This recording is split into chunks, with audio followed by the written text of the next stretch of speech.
have been in the field for about 6 years. I was a counselor at a nonprofit called the Wright Institute. We do these 6.5-day retreats focusing on some childhood traumas. My background before the Wright was working actually as a photo editor for People magazine in New York. It was really a time where my boys had gotten to be the age where they could take on more responsibility for themselves, and I also just needed to find something for myself. But the first kind of diversity that really struck me was age. The average age in our program is older than the average age in many other programs. So we are drawing students from a real wide variety of life path. Lots of folks who have been in mental health in some capacity or other, like myself, for a while. And a lot of people, one fellow in my cohort who was advertising exec and school teachers and activists. And there's also a lot of room to bring your individuality to the table, and I think that that's really beneficial. The Wright is really encouraging each of us to develop our own approaches. If a student is bringing in an example from their life, we try to bring that and apply it to perhaps the case or perhaps the theory that we are learning in that classroom. We are learning how to meet diversity when it comes to us, and as many aspects of diversity that can hit us at once while we're students, the better clinicians will be. I think that the experiential learning that we do is really, really unique, and being able to share the experiences that we've all been through is so different than reading them from off of a page. Being able to see tears from someone's eyes makes it even more important and influential. Naturally, you have to have empathy and compassion to do this work. And now I'm surrounded around 20 to 40 people with those same characteristics. It's like becoming more aware of. If there are hopes and expectations for there to actually be sensitivities around social, cultural differences, conversations around privilege, those conversations and thoughtful concepts are really happening at the Wright Institute. Educating clinicians to society with a focus on being strengths-based, culturally aware, socially justice-oriented, I think that's really important, and that was something that I felt was quite missing from my past career. So students who are, yes, academically strong, but also able to look at broad perspective. I'm going to be thinking about social justice infused throughout. Individuals, families, the bigger picture of wherever I work as a clinician who comes out of this program.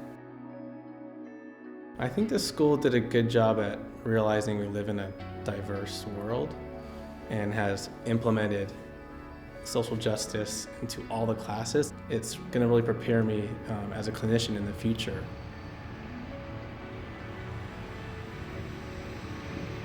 It's really important that we follow the strengths-based recovery model approach. It really says to the client, let's work with what you have, let's build some new tools, let's help you with coping, let's get you back out there.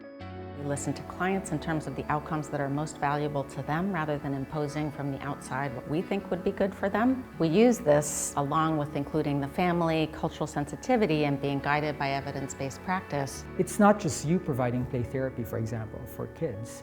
You have to empower every single person around like a child's life on how to do play therapy. Because then, 24/7, play therapy happens in the home.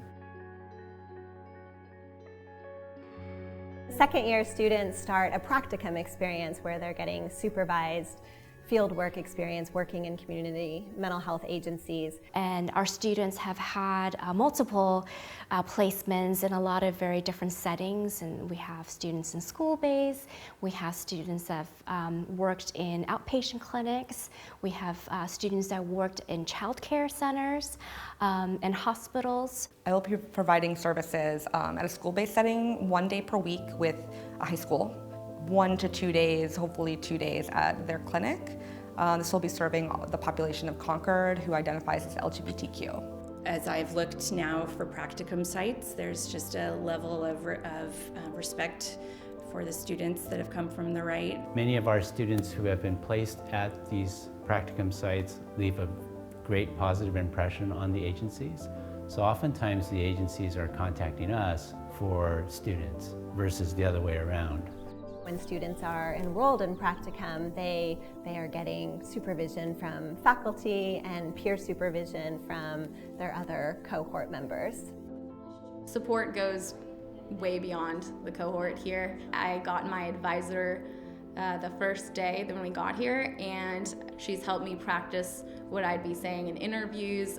She helped me write my letters. I'm surprised at how sort of wrapped around I feel by the support from faculty. The instructors seem like genuinely interested and engaged with each of their students. Part of empowerment really is to have a good mentoring process. That's something that I did not have when I was in graduate school. And sometimes it still makes me think whether if I had that, would I have been better? And most of the time my answer to that is yes.